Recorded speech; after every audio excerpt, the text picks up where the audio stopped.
And we are now officially live, and we have Byeronie Epstein, who is actually from South Africa, but is now sitting where? I'm currently sitting in Cambridge, in the UK. And what are you doing in Cambridge? I'm busy studying my master's in engineering for sustainable development. A sciencey person, we like to hear that. And Yes. What are you going to do with it when you finish studying? Oh wow, that's a really big question. It's a very broad field at the moment. So my course is just a mashup of, it's a taught master's for a year. And it's got like the economic side, it's got renewable energy, sustainable practices, and then it's got the policy side of sustainability.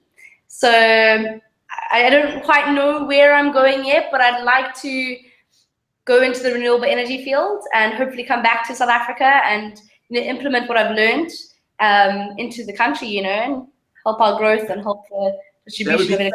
Fantastic. That would be fantastic. But of course, we could talk about sustainable energy, and it certainly does interest me. But what fascinates me is that you are the current winner of, now, is it the Mongol Derby or the Mongol Derby? I say Derby, but tomato, tomato, I guess. Okay, all right. So the Mongol Derby, and I did a little bit of homework on the Mongol Derby, and I'm going to read some of these stats and facts to you, and you can support or not support them. First of all, the race has been going since 2009, and there were two winners in 2009. One of them happened to be South African, Charles van Wyk. And then, of course, in 2011, Craig Egberink, he was also from South Africa. And then in 2015, Byeronie Epstein is a winner. That's three winners in, let's say, 6 years of competition, 2, 4, 6, 7 years of competition, and three of them are South African. Why do you think that? I think South Africans are tough, and I think we're a little bit hardcore. We know how to use our resources and make do with what we've got. Just embrace the suck, which my trainer from Texas told me to say whenever times got tough during the race. And I like that. Do you get like a lot of mental coaching? Do they throw all these Facebookisms at you? That he goes onto Facebook and he goes, "Oh, this is a good one. Train the race, train the race." I mean, does that happen all the time?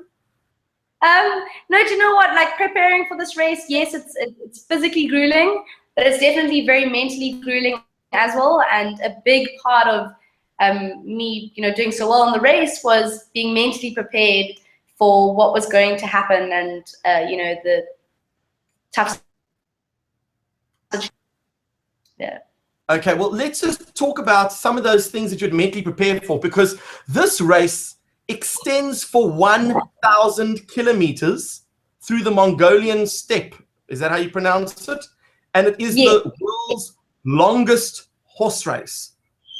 It was based on Chinggis Khan's postal system. Apparently, back in the was it the 1200s, they decided that they were going to send horses from one part to the next part to the next part, delivering mail, and they obviously decided to revive it in 2009, and it obviously sits in the Guinness Book of World Records as the longest multi-horse race.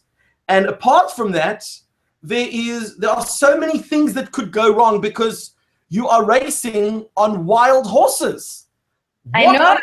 What compelled you to do a race like this? Doesn't it just sound so cool? It does, but also crazy. I know, a little bit crazy. I was quite worried about the whole, getting on a wild horse aspect of the race. But it turns out that those horses were actually the most incredible horses I've ever ridden. They just, endurance-wise, they were tough. If you looked at the terrain that we galloped those horses over was insane. Like you would be galloping over steppe, and there would be these merman holes, which are basically holes that are about this size, so quite small, but they go for about 2 meters. And if your horse's leg or foot hits that hole, your horse collapses and you come off. And it was crazy. There was also like you'd gallop over rocks and pebbles and you name it. And obviously a big aspect of this race is making sure that the horses are okay. So every horse station that you went into, you had a vet there who would check your horse for injuries, make sure that your horse's heart rate would recover to 56 beats per minute an hour. So if your horse wasn't okay, you'd get penalized as well. So there was many aspects of the race. And that's the technical race. It's a very technical race. Yeah, it wasn't just getting on a thought when I heard about the Mongol Derby, and then the more I researched it and I found out more and more. Okay, so let's go back a little bit in time. When you were back at primary school, you were obviously into horse riding and show jumping and that type of thing. So horses are definitely a passion of yours. Yes, yeah.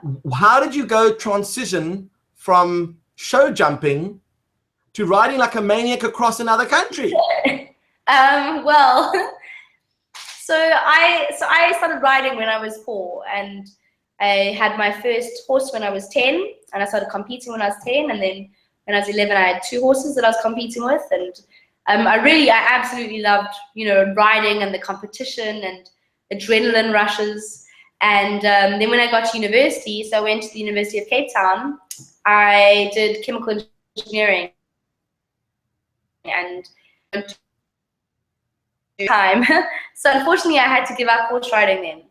And I found this race, and I was like, this is the most incredible horse race. It sounds phenomenal, it sounds adventurous, and it's just I really, really wanted to do. It became this pipe dream that I never thought would happen. And then I finished my degree, and I was like, it's either now or never. Let me do the race. And it all started like taking motion and becoming a reality. And then when it started becoming reality, I got more and more scared of what I actually signed myself up for. And I was like, oh my gosh, am I actually doing this? This is crazy. What was I thinking? But luckily I had a lot of support from everyone, my family, my friends, and I managed to get to the race and compete and have a lot of fun and survive. Okay, but it wasn't a case of just arriving at the race and getting onto horses. A lot of preparation went into it. And then even before the preparation, the actual race itself is not just only about the endurance of the horse, it's about the endurance of the jockey. I mean, I've just come back right now, literally, from a hockey match, and I am half kaput. You rode for 1,000 kilometers. I don't even want to think how it managed to alter your walking style for at least a month or 2 after the race. So it definitely altered my walking style. I think I've got forever bruised legs.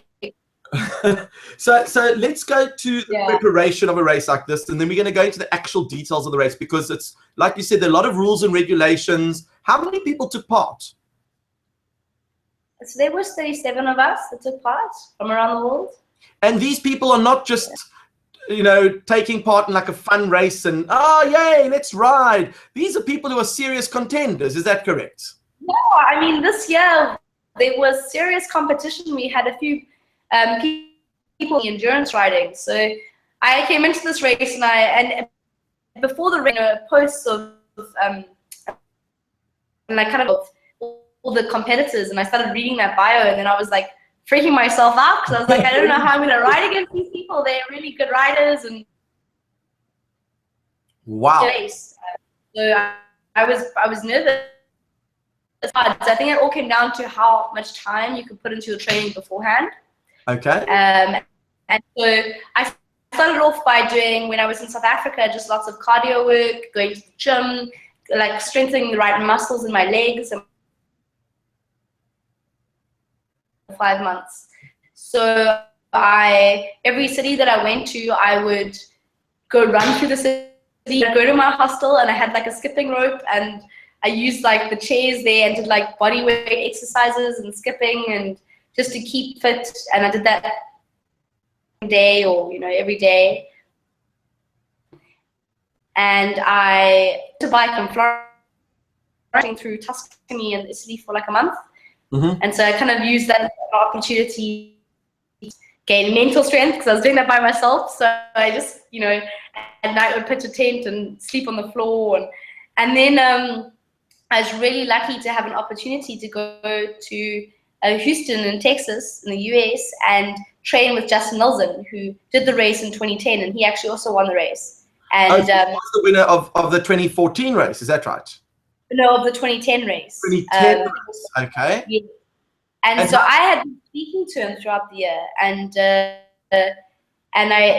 asking him advice, and then eventually I said, I need somewhere to come train, and he's like, well, come train at my farm and ride my horses, and So I was like, well, yes, that's amazing, thank you. So I arrived there, and luckily we clicked, and I trained at his place for a month, and that just consisted of up at maybe 5:30, 6 in the morning, and I'd go ride one horse, come back, and I'd feed. There was 8 horses, so I'd feed all the horses and have a little bit of breakfast, and then I would go and continue riding a few horses before lunch. And in Texas, it was like summertime, so it got really hot.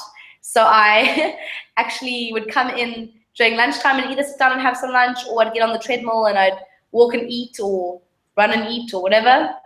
And then in the afternoon, I'd continue riding horses until about maybe 5 or 6. And then I'd go for a run, and then do some more exercises, and then feed the horses and go to sleep. And then I'd do that again. So for a month. Pardon? You continued the pattern for a whole month? Yes, well, I mean, obviously I didn't straight away start off doing that. I started off by just, riding maybe 3 horses a day, well, 2 horses a day, then 3 horses a day, and then it went up to 5 horses a day. And so obviously I gradually got to that point, but I did that for about 2.5 weeks, that type of schedule. And actually in the first week, I injured myself pretty badly. I was riding one of the horses, and it just got like a bit spooked and reared up and fell backwards on top of me. And I tore a back hip muscle. I don't know what muscle it was. I just know I was in a lot of pain. And I was freaking out because I was like, oh my gosh, the doctor said to me, you need to take 6 weeks off.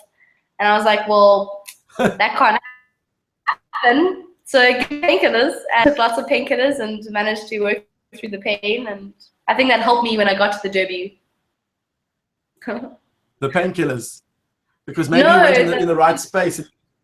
I lost all my painkillers on the first day of the Derby. So I had, on the first day, my bag opened with all my equipment. I lost my rain jacket, my painkillers, my water purification tablets, everything. And I only realized that night that I lost it all. And I was like, oh my gosh, I don't know how long I'm going to be riding for, and I've lost all the important stuff, And luckily there was a nice American girl who kind of gave me, I think there was like 3 painkillers and 3 water purification tablets, and I kind of rationed those. And then I just had to suck it up, because I had, I just had to wait.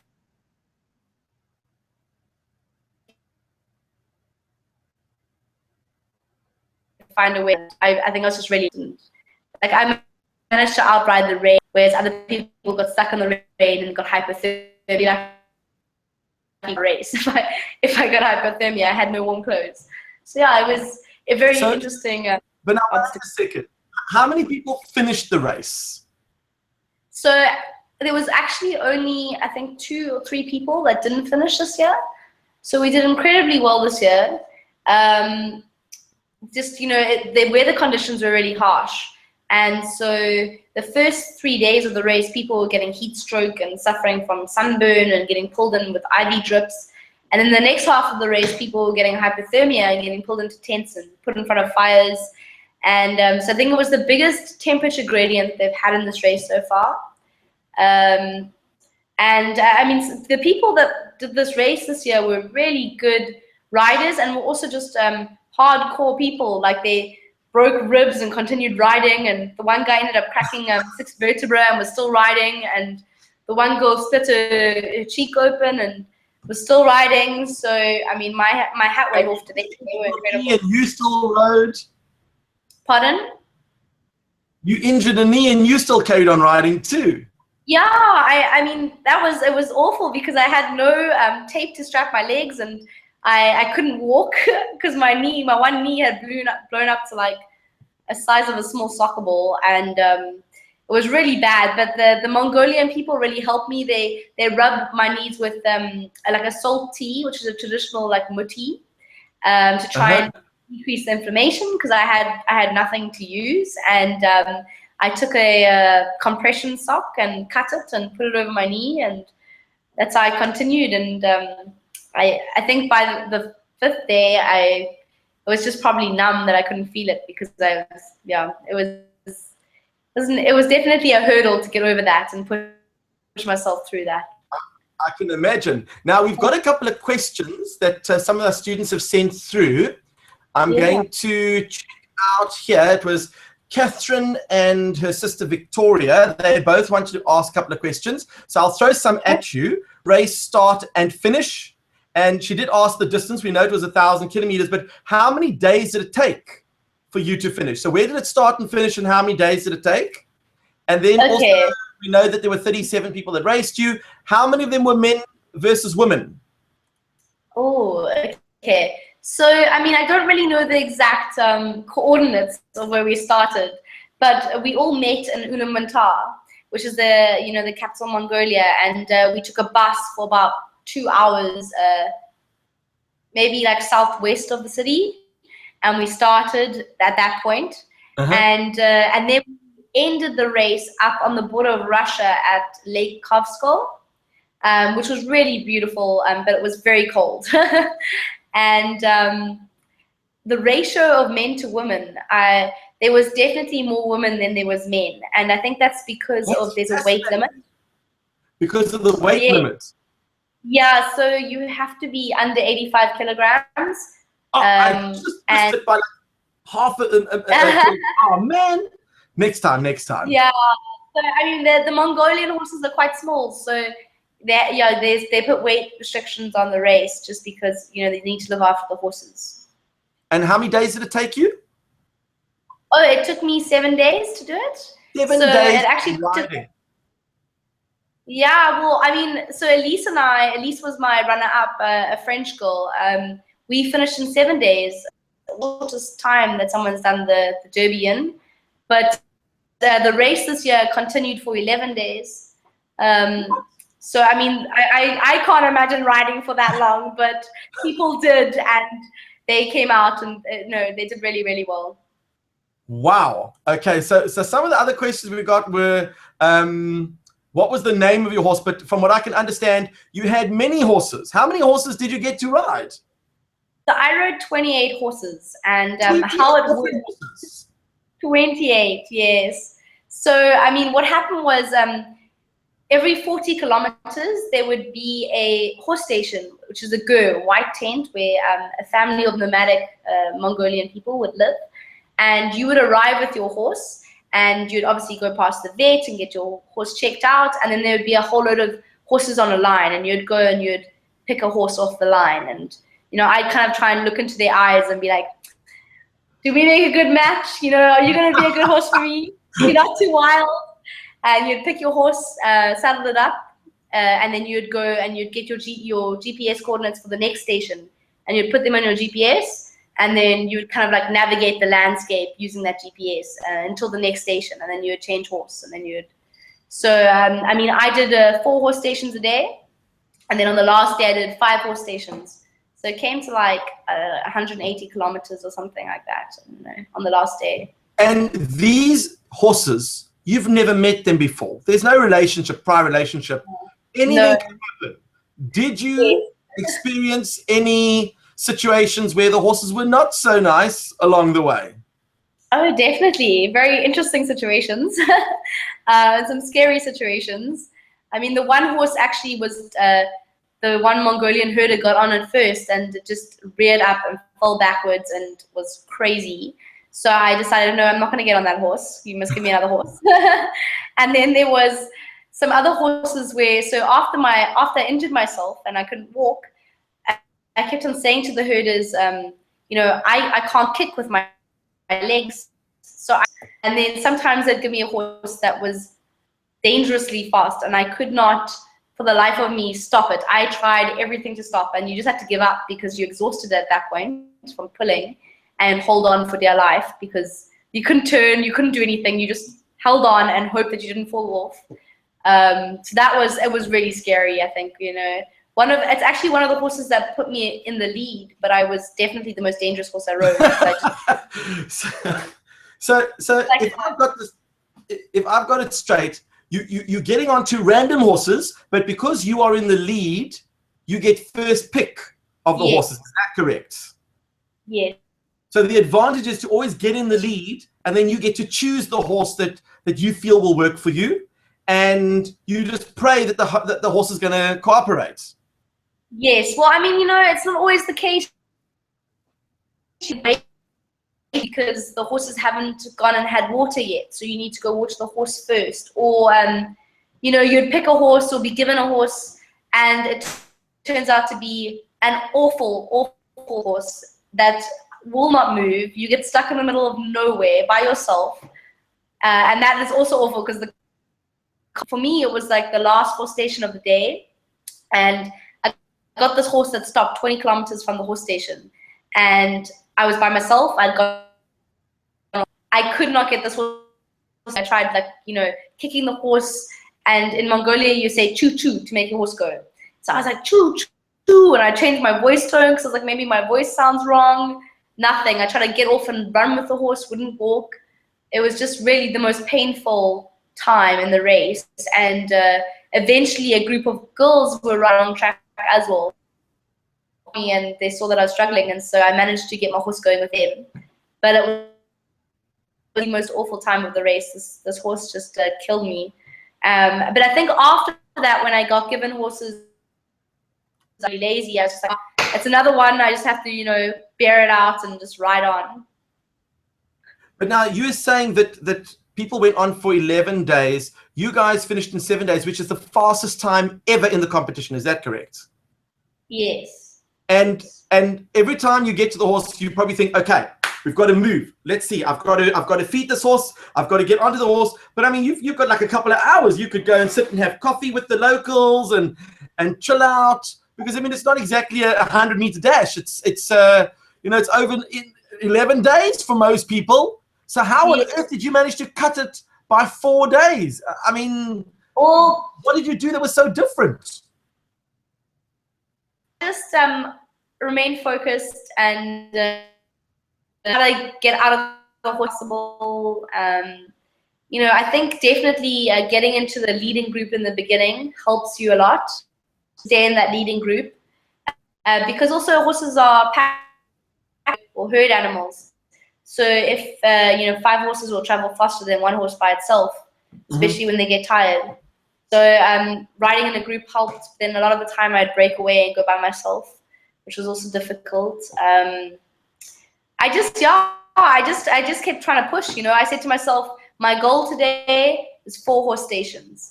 And I would try and push through 4 horse stations, and you know, I was lucky I managed to do that. Wow! So it was your first race. I mean, it's a grueling race. The environment is awful. The horses are unpredictable.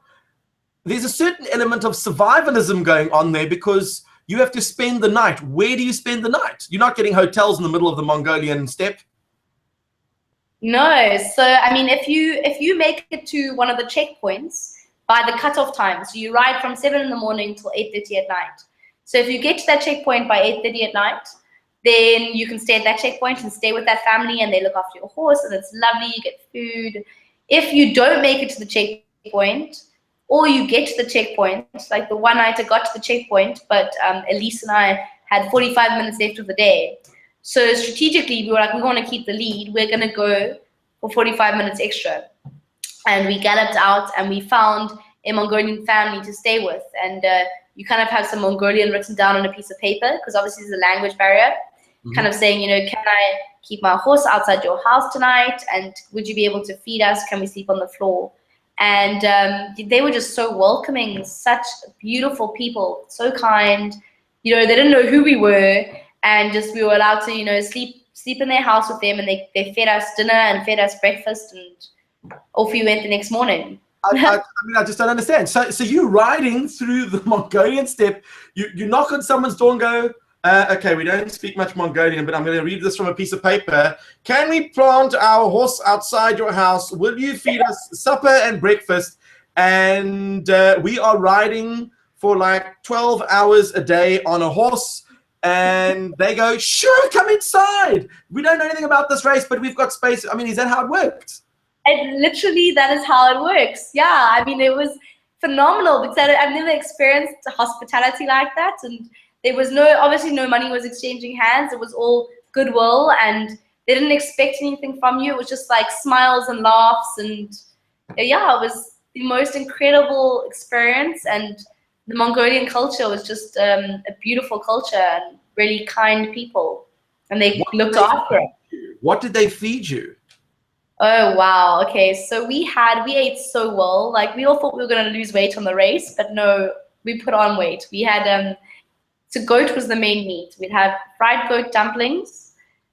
We would have potato noodles with like goat, and we'd have soup with pieces of potato in it and goat.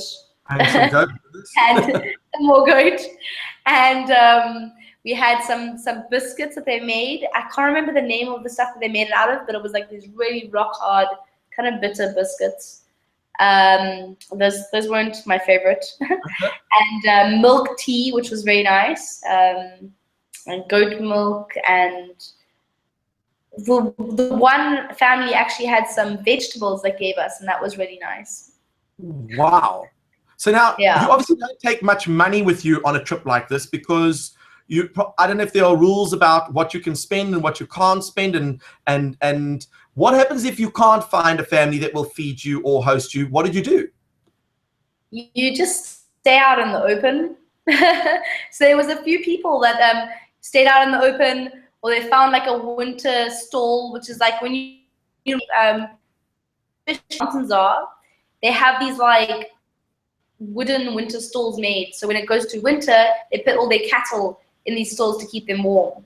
And so some people, I heard stories that, they found a stall, they mucked it out and just stepped on the poo, and other people got caught in thunderstorms and made bonfires. And so it really is survival mode if you don't get to a tent. So you want to get to a tent, or you want to find a family. You don't want to, there's wolves out there. You don't want to be out there with wolves and your horses, and yeah.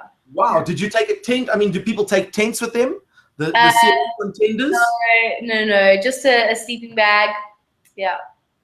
So then I take it, and we try and be very diplomatic about this. Hygiene, personal hygiene is obviously not high on the priority list. I know, it's not. I think I had like 2 wet wipes per day. I rationed my wet wipes. They were like gold. And you have like a little bit of water at each station, but water is very precious to the Mongolian people, so you can't waste it. But the one night when I stayed with that family, the one girl that stayed there, she gave me a little bowl of water, and they had some soap, and I was like, please, can I use your soap? And I had like a little bath with this bowl of water, and it was the most amazing feeling. I felt so refreshed. There was also rivers along the way, so you could stop and you could get into the river. Depending on how clean you want to feel. But I mean, times where you just literally just jumped into the river and then got back on your horse and off you went. Well, yeah, I mean, people did that, but I didn't do that. I just, I think mainly for me was keeping my face clean and all the important parts clean, and your body doesn't really get washed. You don't have enough to wash your body, so you just. Wow, yeah. It's 5 days of grueling, riding, sweating. So, I mean, it's not just a case of floating on the International Space Station for 5 days. So, you can get by with a wet wipe or 2. I mean, here you really do need to feel like you are using those wet wipes every day. Yeah, exactly. And what about equipment, technical things? You said that you had GPS coordinates. Did you use a GPS? Yeah, so we used a Garmin GPS, and all the coordinates were programmed into our GPS beforehand.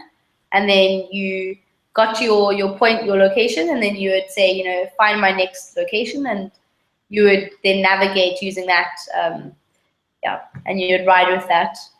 Otherwise, you got given 5 kilograms to carry as like equipment weight. And so I put in, I didn't even have that many clothes.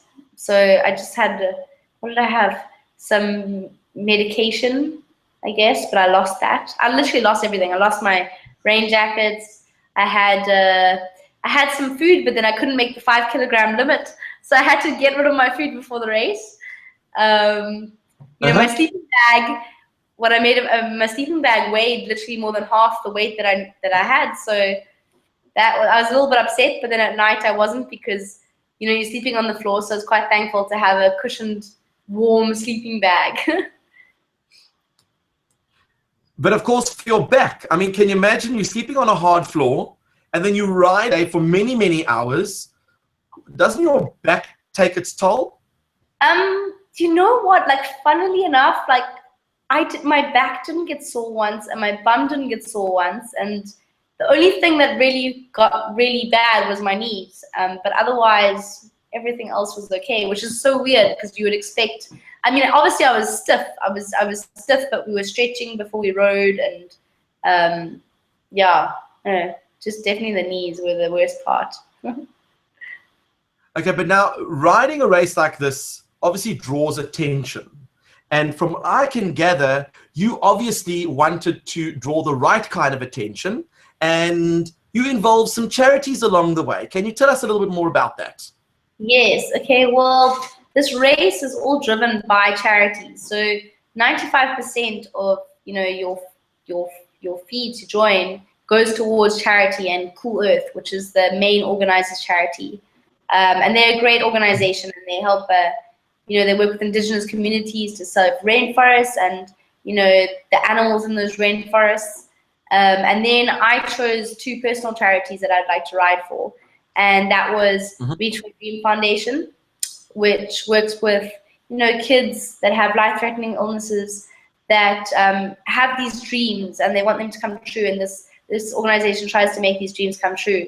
And for me, I thought that was very fitting, because my dreams are coming true and I wanted to inspire other kids and anyone to make their dreams come true. And then the other charity that I chose was Rhino South Africa, and I became their ambassador.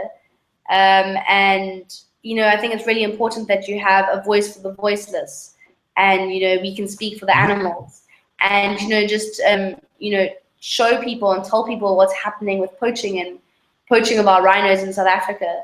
So I was really honored to work with them as well. And making this all come true was I was very lucky to partner with Nedbank Private Wealth, and they helped help me compete in this race as well as donate to my charities. Yeah. That's fantastic. So are you allowed to mention how much money you raised for the charities? I'm sure I can. I raised about 72,000 Rand for the charities thus far. So if anyone's seeing this and wants to donate, they can. They're welcome to.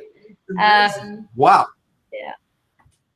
And I'm hoping that when you come down to Cape Town, we're going to hopefully involve you in a dream as well for Reach Your Dream, because as I mentioned to you earlier, I'm actually on the Exco in Cape Town. So we actually facilitate the dreams, and we would love to involve you in one of the dreams, and maybe we'll see if it can be a horse riding dream, because you'd be more than qualified to help us out with that. Yes, that would be absolutely fantastic.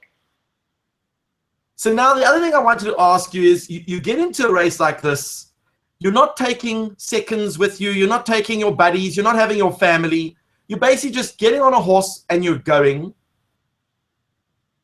I mean, what sort of support do you have besides your fellow contenders?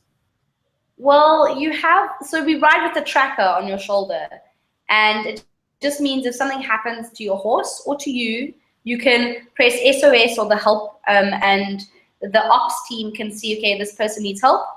They just don't know, you just don't know how long away help is. So if you get seriously injured, there will be a team there. It could be a doctor team, a vet team to help you, but it might just be an hour or 3 hours, or so that's something you need to know before going into the race, that potentially if you get seriously injured, you'll have to get help. Did you get thrown off any of your horses? I did. I actually got on the last day, so the first leg of the last day, we started riding, but we didn't know that it was the last day. And there was a group of 5 of us. It was a leading pack, and we were along the steppe. It was beautiful, and I must have lost my concentration, and my horse tripped over one of the reins and did a somersault, and somersaulted forwards, and I face planted on the ground, and I was just lying there, and everyone stopped, and my horse obviously got up and took off, and luckily Maxim, one of the Kiwi boys, had a fast horse, and he galloped off and caught my horse. And then Ben and Michelle Tanaka were left, and they were looking at me, and they thought I'd broken my neck because I was just lying on the ground. And Michelle's like, Ben, get off, Ben, put her in the recovery position. And he's like, what's the recovery position? And I'm like, I don't know what the recovery position is. And you know, what day of the week? I don't know. He's like, okay. What's my name? I was like, okay, I know your name.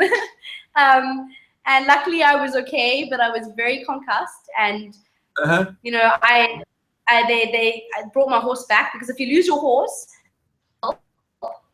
or you have to walk or run to the next horse station, which in that case was like 20 kilometers away.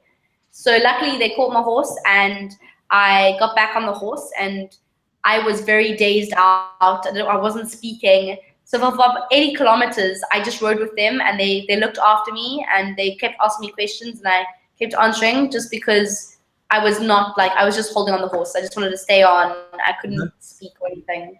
So I was really lucky that I didn't get seriously injured, you know, or lose my horse. The whole race would have been very different. Okay, so I'm trying to get this around in my head. So you almost broke your neck on the last day, but now, so when someone talks about winning the race, it really is a bit of a team effort, because, I mean, had your mates not been there, had you not been as part of the pack, had he not caught your horse, things would have turned out very differently. Yes, definitely. I think, you know, this year we had great camaraderie within the group, and, you know, all of us, like, I wouldn't have been able to finish if it wasn't for, you know, the people I was riding with. They really helped me along the way, you know, especially when you're having like a down moment, and then you just share a funny laugh, you know, somebody encourages you, and I think it is a group effort. You definitely can't just do it by yourself, and I definitely have to thank, you know, the rest of my teammates for helping me win this race. Wow. Okay, so now you get to the finishing line, broken leg, I don't know, soccer ball knee, twisted neck. I mean, you're completely out of it. You get to the finishing line, and they tell you that you've actually won the race. Was it a case of where you cross the finishing line, you're like, yes? Or when you go to the finishing line, you're like, so what happens next? And they go, you've just won. I mean, how did that for you? Yeah, I mean, like, so Elise and I knew that we were winning. We were racing to win on that last day.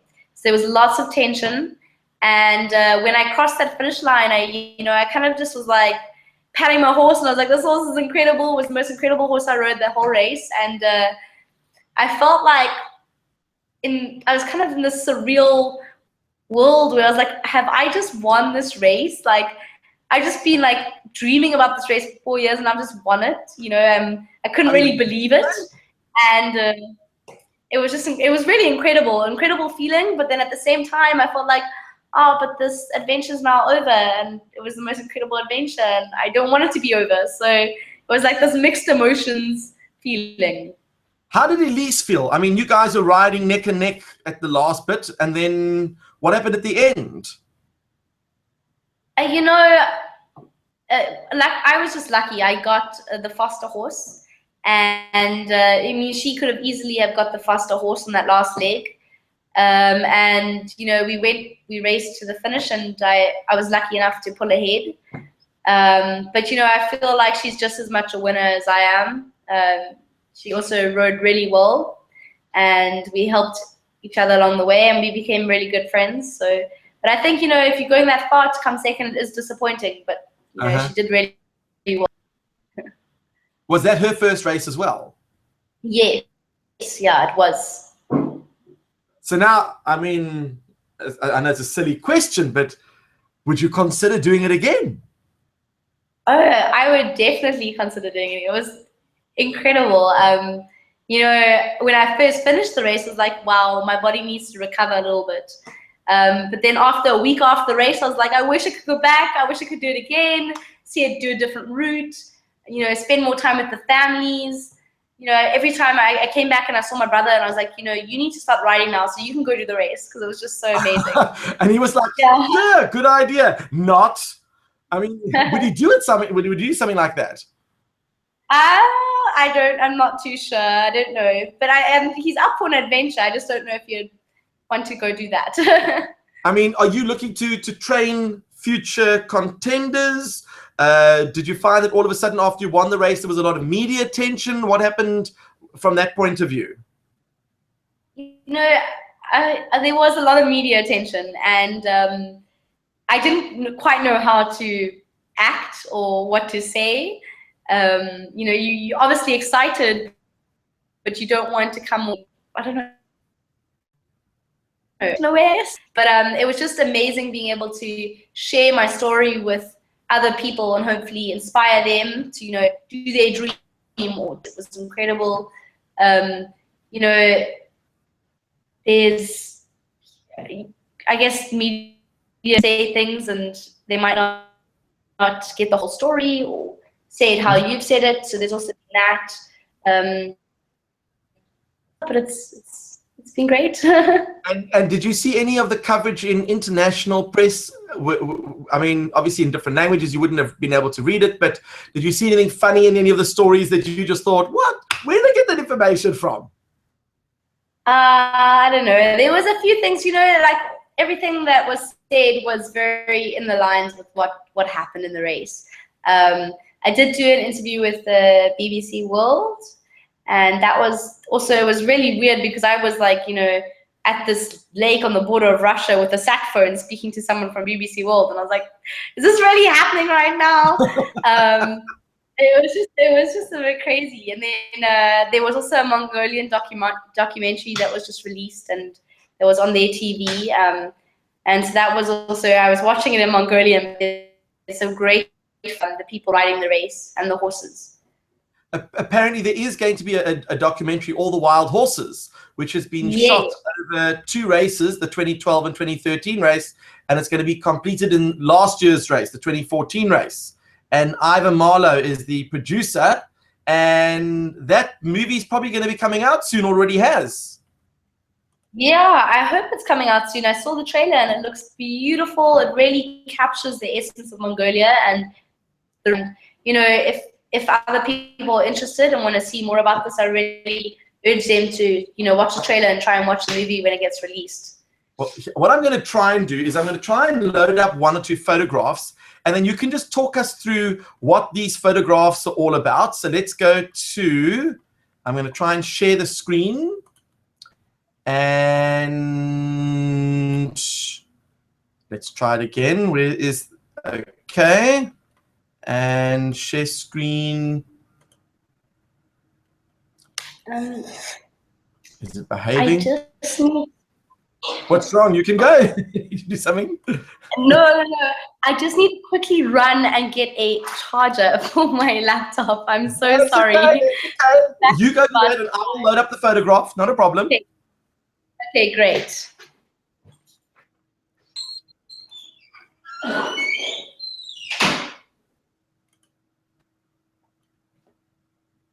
So this is definitely a live broadcast where people go and fetch their charges in the middle of the interview. And I can see we've got a couple of viewers on YouTube who are watching this live as well. So we thank you. Hello, live viewers. And of course, if you have any questions that you'd like to ask Byeronie or you want to send them, please feel free to email the questions to info@livingmaths.com.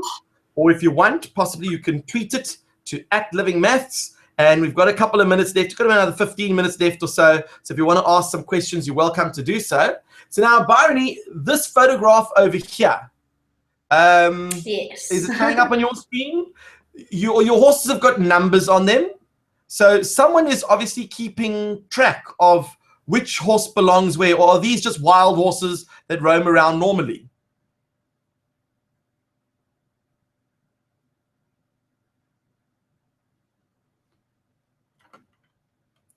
I think we've lost Byeronie.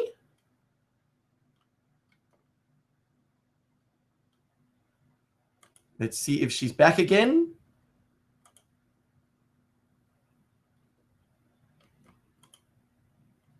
We might have lost her for a second.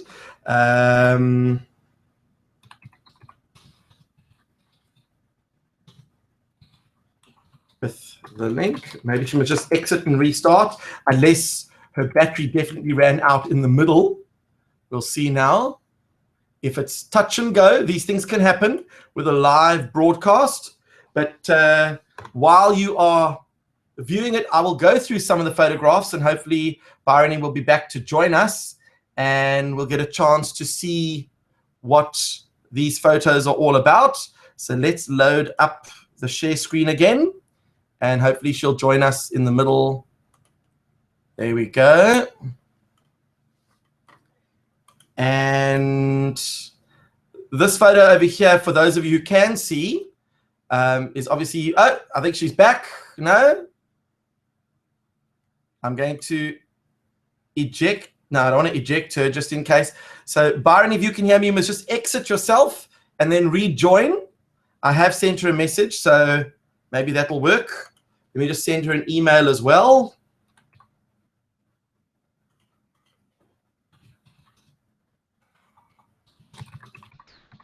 If you have any questions in the meantime, please send them through.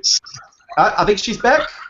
Let's have a look. There we go. You are back. There we go. So I'm going to exit the other one. Eject. Right, the other one is out, and you are back. What is going on in this photo over here?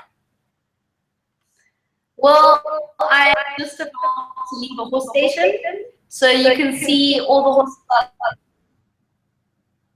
This is my horse, and I've settled up, putting my glasses on, and just about to head off en route. Okay. Let's see if we can go to the next photo. Obviously, this is you riding. Is this the kind of terrain that you were riding in? This is this is actually part of the, as you can see, and there's that I was actually just about to go into. That's actually one of, it looks like a very sweet horse over there, but one of the most dangerous ones I rode. Just would not stop. So this is actually right at the end, just before the horse station. This horse has been galloping the whole way. It's exhausted. So it didn't have any brakes. Yes. Okay. It looks cute and cuddly. but definitely not. And this one over here? This one, so this is actually, we'd just gone through a few mountain passes, and we had just ridden a whole lot of mountain horses out, and we've just got to the edge of a little town. Really great, feisty little horse. And yeah, went through we went over a floating bridge. So there was quite a big river we had to cross, and to cross it, we had to cross a floating bridge, which was pretty awesome. And if I notice correctly, I mean, not the world's most sophisticated equipment around the horse's mouth. I mean, it looks like it's all handmade. Yes, yeah. So that horse there is wearing it's a halter, and then our bridle is basically a piece of leather. And I see that you've obviously got a drink bottle. The drink bottle is attached to your backpack with a mouthpiece. Then you've got your Garmin GPS, I see, strapped to your jacket. The horses aren't really used to bridles, and so this wasn't intrusive. Okay. And I saw you've got your Garmin, and then you've got a mouthpiece there to drink the water that you have in your backpack. Is that correct? Yes, a camel pack. Or it would be more accurate to say that you're drinking tea, because, I mean, in that sun, your backpack must have been heating up, and surely that turned into something warm to drink. Yeah, no, definitely. I mean, you also, when you get the water, it's boiled. So you might be so thirsty, but you have to wait for your boiled water to cool down, or you just drink boiled water. So yeah, you got used to drinking hot water. And then on your shoulder, is that the tracker? Is that the thing that you push? Yeah, so that's the tracker, and I'd attach it with duct tape. And then my backpack, I actually didn't really have much in my backpack. I lost everything, so I wasn't carrying anything except for the water when I had water. Now these so this is actually a shot from the beginning on the first horse I rode, and it was quite a slow horse. I was still finding my feet. It was a good, safe horse. I felt comfortable on him. Wow. But I mean, it looks awesome. I mean, the photos are magnificent. It really gives you a sense of how alone you could possibly be. And all these little rocks that are all over the place. I mean, that's an accident waiting to happen. Yeah, it was great. Fantastic. This is the winning horse, actually. Was this the winning horse? Number 5. Yeah. This is actually galloping along a riverbed, and going really fast. We were going at about 55 k's an hour for kilometers, because Elise and I were racing at this point, and it was crazy because you'd be going really, really fast. Next thing you know,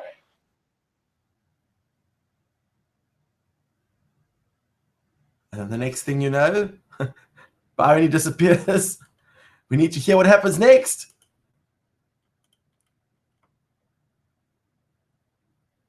I think Byeronie's connection's a little bit slow tonight, but hopefully she'll be rejoining us so we can find out what's happening. Can you hear me? Now we can hear you. Oh, we lost you. You stopped at an exciting part. So the horse was racing along the riverbed, and then? Oh, sorry, you missed it then. Yeah. You missed it. All the excitement. And then next thing you know, the riverbed would drop 2 meters, and you'd drop into a river, and you'd have to try and do a handbrake turn and choose another route, and it was intense, really intense galloping along that straight. I'm sure handbrake turns are pretty difficult on a horse. Yeah, no, it is definitely. You kind of just hold on. Yeah, try and hold on. Is this the expression that you got before the race started, or is this the expression you got when you were near the finishing line? Yeah, this is actually just before the finishing line. I think I look very focused there. I was just focusing on that end goal, that end point. And when you and Elise were racing, I mean, was it literally like, you see it in the movies, 2 horses side by side, and the 2 of you staring in each other's eyes going, "I'm taking you down"? Nothing like that.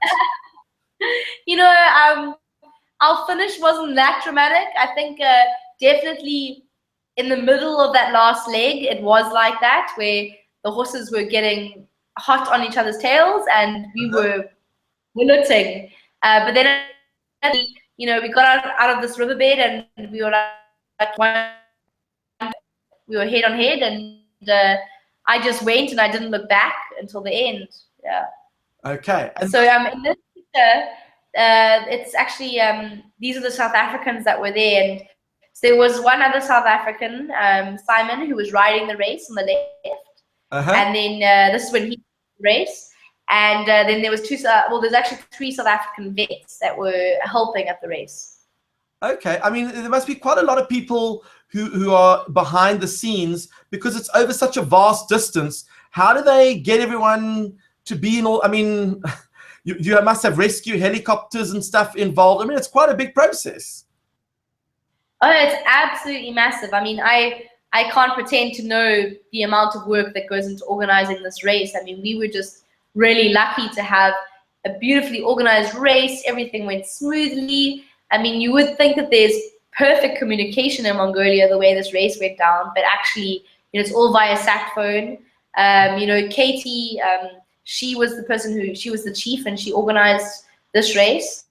And my hat goes off to her, because she managed to put together a great crew who, were always on top of things. Whenever you needed help, they were there. You never felt like you're in unsafe position, and just, you know, the race was organized seamlessly and went through seamlessly, as a dangerous race like this can go. Pretty cool. And then, of course, this must have been at the finishing line where you had your South African flag to, you know, get a little bit of gees and pride going. How much communication did you have with your family during the race? I had no communication with my family. You know, some people had taken like little phones along, but I wasn't really focused on trying to find signal in outer Mongolia.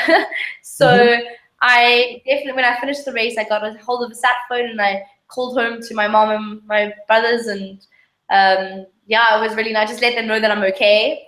And I just kind of heard screaming on the other end of the phone that I'd won. So it was an awesome moment. How did they know that you had won? So you could monitor the race online. Basically, look red dots moving along Mongolia. So they do that a lot in races, yeah?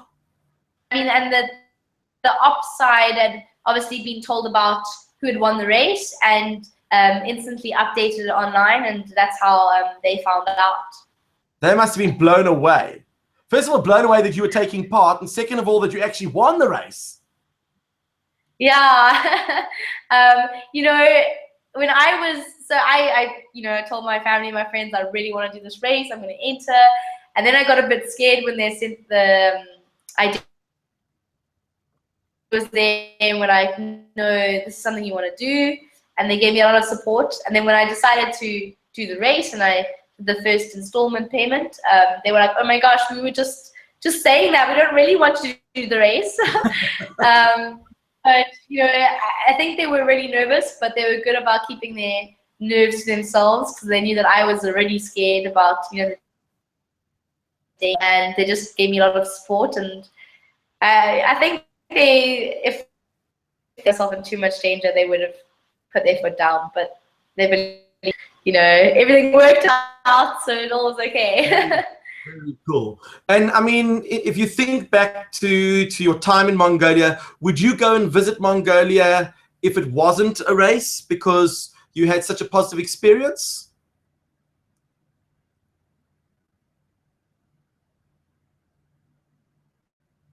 You froze. I froze. I thought you froze. Okay, can you hear me now? Oh, there you're back again. So would you go and visit Mongolia if it wasn't race related just because of the positive experience that you had there? Oh yeah, definitely. It's definitely where I want to go back to next. And look at and, you know, explore there a bit more.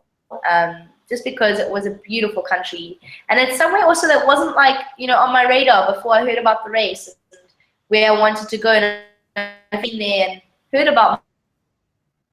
So I think that's also some sort of beauty when there's not a lot of tourists, but it's a phenomenal country. That is very cool. So if I had to ask you, problem solving, because you know I'm a big fan of problem solving, and I know that you used to do living maths when you were younger. It plays a very important role in a race like this. Every single day, every choice you make, there is always something that you have to think through. There is, you know, many problems you have to solve in this race, and you know, you have to have enough courage to make those decisions by yourself as well, because you're by yourself. You know, you have no one else to ask, is this right or should I do this? You have to just go through gut feeling, and I think that can be applied to, you know, back to living maths as well. I know when I did living maths, I wasn't a very confident student, and what I realized as I got older, you have to be confident in your decisions, and generally, you know, your gut will take you in the right way. So, well, I mean, if you're doing engineering, then you're pretty confident to start with. But what I find amazing is that a race like this might have changed the course of your life through your experience. So you were always big on horse riding and show jumping, but now maybe your attention has turned to competitive racing over unusual terrains. I mean, are there any other races like this in the world? There isn't really a race that's like this in the world. There's a race in South Africa, actually, that's along the west coast. The Wild Coast, I think. I'm Wild not Coast, sure. yeah. But but it's only a 350-kilometer race, so it's not really the same. You're on a horse, the same horse on wild horses, and I don't think there's anything else that's comparable to this race, which keeps it being so incredible, you know.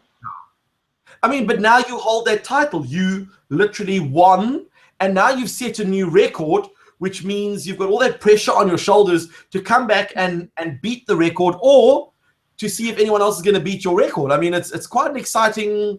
I mean, you didn't just go and take part in the race; you won it and you broke the record. Yeah, I mean, I do that, and I didn't know until, you know, somebody said once we had finished, you know, this is the fastest it's been done, and I was like, oh wow, that's incredible. You know, I'm sure that the competitors next year are gonna have great racing routes and are gonna do really well as well. Yeah.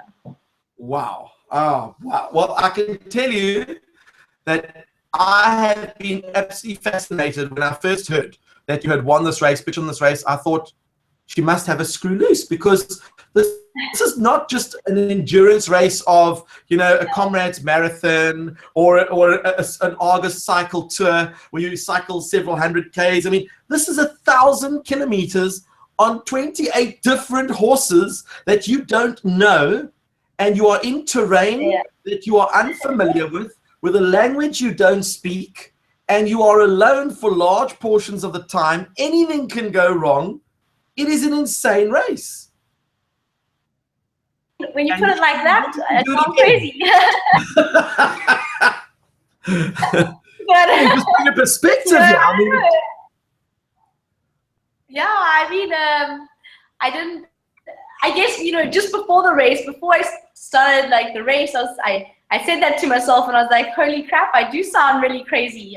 But you know, it's kind of like so Katie, the organizer, explained it to me in a way that made sense, and it really did feel like that. Is if you know scuba diving, and you're wearing all this heavy equipment and these tanks and these flippers, and you're outside the water and you're walking along, and it's like everything's just, you know, it's heavy and you feel uncomfortable.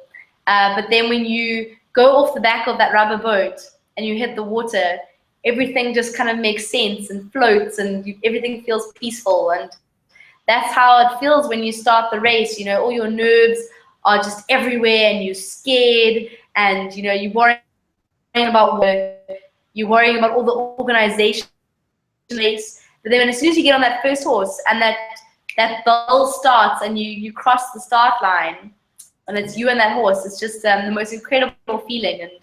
And there's a quote that says, in riding a horse, we borrow freedom. And that's kind of how it felt for me. If freedom could be tangible, it felt like riding through the steppes of Mongolia on a wild. You know, wow. You're in pain, but you're just looking around and you're just looking at the scenery, and you just like, this is beautiful. When am I going to be able to experience this again? You know, so all that craziness all made sense in those moments. And it all paid off. I mean, obviously it had a wonderful ending. And are you and Elise still in communication? I haven't spoken to her recently, but we do want to arrange to meet up. So now that I'm in the UK, hopefully, you know, she's in Paris, we could meet up. Uh-huh. Oh, where is she from originally? From Paris. Oh, so she's French. Oh, okay. Wonderful, wonderful. So what I'd like to do is say thank you very much, because I know that you're a busy person. You literally finished lectures a couple of minutes before the interview. I mean, I tend to forget the evening lectures, because that's generally quite hectic. And yeah. I wanted to say thank you very much for taking the time to share your experience with us and for telling us all about your adventures, because it really sounds like the most incredible adventure. And of course, one parting message, if you're going to give advice to anyone who is foolish enough to either do this race or get involved in things like this, what advice would you give them from your perspective? From my perspective, I feel like you should just go for it. If you want to do something and it's your dream and people are saying to you, you know, this is crazy, or you're thinking it's a bit crazy, just go with it. You're going to have the time of your life, and you know, you want to look back one day and not have regrets saying that I was scared. I feel like, you know, the difference between someone who's ordinary and someone who's extraordinary is that person has taken that fear and turned it into something positive and, you know, gone with their dreams. So I hope everyone does that. You know, you feel a lot of self-accomplishment. You are a little bit of an adrenaline junkie, am I not correct? I am. You've done your fair share of skydiving, is that right? Yes. You've done some scuba diving and, of course, endurance riding. Is there another bee in your bonnet that you are thinking about that is a little bit out of the ordinary? Well, I've been thinking about what my next adventure is going to be. And, you know, something going on there? And are you allowed to share with us? I don't know what it is yet. You know, I've also like hiked up Kilimanjaro, and so I've done like the land stuff now. So I'd love to do something surrounding water and oceans, but I don't know what it will be. Or maybe ice and snow. I haven't done that stuff yet. I mean, another horse race would be incredible. Another, you know, but I don't know. There's nothing that I can compare what I've just done to. So I'd rather just, you know, change it up and do something completely different. But would you maybe consider Everest? Pardon? Would you consider Everest? Oh wow, that would be really incredible. But I don't think I would do that. Well, obviously, I don't know what I'm saying because what I've just done is also dangerous. But it would be. I was going to say, I mean, this is coming from a person who rode 1,000 kilometers on 28 strange horses, and she's saying, "Yeah, now I'm not so sure about Everest because it's, you know, just climbing up this mountain, and I'm not so sure if." Wait a second, it's just a mountain. I know, it would be amazing. I think there's other things I would want to do before, just because I've had an experience with Kilimanjaro, and that was you get the hiking bug and you don't want to stop. But it's definitely on my list of things to do in my lifetime. Awesome, awesome, awesome. So I'm going to say thank you very much. And what I'm going to do is I'm going to stop the broadcast, and then I'm going to take some photos of you smiling, because sometimes when you take photographs of people talking, they're like this and like this. And we want to make sure we get the good ones. So let me, in fact, you can try a smile now. Big smiles. And you have to look at your camera. That's perfect. Oh, you're doing well. Okay. And what I'm doing is I'm just capturing the screen. That's brilliant. And I'm going to stop the broadcast here. And just to thank all the viewers who are watching on YouTube Live. I see we've got a handful of viewers that have been watching it live throughout the interview. Hi, Byeronie. I'm starting to call you Bar One and then Bryflace and yeah. Byeronie Stanley. Thank you for watching, all of you. Yeah, thank you. Thank you, Stephen. It's been awesome being here with you. No, the pleasure was all ours.